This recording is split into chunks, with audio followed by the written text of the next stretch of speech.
ബച്ചോ ഇന്നത്തെ സാധനം മനുഷ്യർക്ക് എല്ലാവർക്കും ഇഷ്ടപ്പെട്ട ഒരു രുചിയാണ് സോൾട്ടി അല്ലെങ്കിൽ സോൾട്ട് ടേസ്റ്റ്. പക്ഷേ ബ്ലഡ് പ്രഷർ അതുമൂലം ഉണ്ടാകുന്ന സ്ട്രോക്കുകൾ കാരണമൊക്കെ പലർക്കും ഈ ഒരു രുചി അനുഭവിക്കാനോ ആസ്വദിക്കാനോ സാധ്യമല്ലെന്ന്.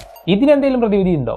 യെസ്, ഇതിനൊരു പ്രതിവിധി ഉണ്ട്. പ്രതിവിധിയായിട്ട് എത്തിയിരിക്കുകയാണ് ഒരു ജപ്പാനീസ് കമ്പനി. അതിനു മുമ്പ് ഇത്തരം വീഡിയോക്ക് ഈ ചാനൽ ഒന്ന് സബ്സ്ക്രൈബ് ചെയ്യുക, വീഡിയോ ഒന്ന് ലൈക്ക് ചെയ്ത് സപ്പോർട്ട് ചെയ്യുക. സാൾട്ട് പോടതേ ഇല്ലേ, എന്നാലും സാൾട്ടാ. അതെ, ഉപ്പ് ഇടുകയോ വേണ്ട, എന്നാലും ഉപ്പിൻ്റെ ടേസ്റ്റ് കിട്ടും. ജപ്പാനീസ് കമ്പനിയായ കിറിങ് ഹോൾഡിങ്സ് എന്ന കമ്പനി അവരൊരു പുതിയ പ്രോഡക്റ്റ് ഇപ്പോൾ മാർക്കറ്റിലേക്ക് ഇറക്കിയിട്ടുണ്ട്. Electric salt spoon. ഒരു അടിപൊളി ബൂഞ്ചിക്കവാവ സാധനം. സംഭവം ഒരു സ്പൂണാണ്, സാധാരണ നോർമൽ സ്പൂണുകൾ പോലുള്ള ഒരു ഇലക്ട്രിക് സ്പൂൺ.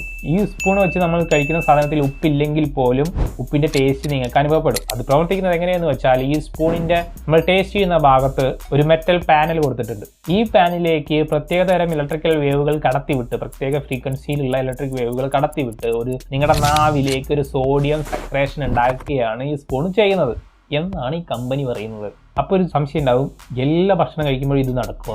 ഇല്ല. ഇപ്പോൾ അവർ പറയുന്നത് വെച്ച് വാട്ടറി കണ്ടന്റ് ആയിട്ടുള്ള ഭക്ഷണങ്ങൾ, അഥവാ സൂപ്പ്, അതേപോലുള്ള കഞ്ഞി പോലുള്ള സാധനങ്ങൾ, കുറച്ച് വാട്ടർ അടങ്ങുന്ന ഭക്ഷണങ്ങളിൽ മാത്രമേ ഇപ്പോൾ ഇത് സാധ്യമാവൂ. അല്ലാതെ ചോറിനുമ്പോഴോ അല്ലെങ്കിൽ കേക്കോ ബർഗറോ അങ്ങനെയുള്ള സാധനങ്ങളൊക്കെ കഴിക്കുമ്പോഴൊന്നും സ്പൂൺ ഇടയിൽ വായിൽ തിരികെ വെച്ചാൽ സ്പൂൺ ഉപ്പിൻ്റെ ടേസ്റ്റ് ഒന്നും വരില്ല. ഇനി ഈ ടേസ്റ്റ് കിട്ടാൻ ഒരു 10,000 രൂപ നിങ്ങൾ മുടക്കണം. ഇതിൻ്റെ വില, ഒരെണ്ണത്തിൻ്റെ വില 10,000 രൂപയാണ് സ്റ്റാർട്ടിംഗ് പ്രൈസ്. അപ്പോൾ ഉപ്പിൻ്റെ കാര്യത്തിൽ ഏകദേശം തീരുമാനമാക്കിയിട്ടുണ്ട്.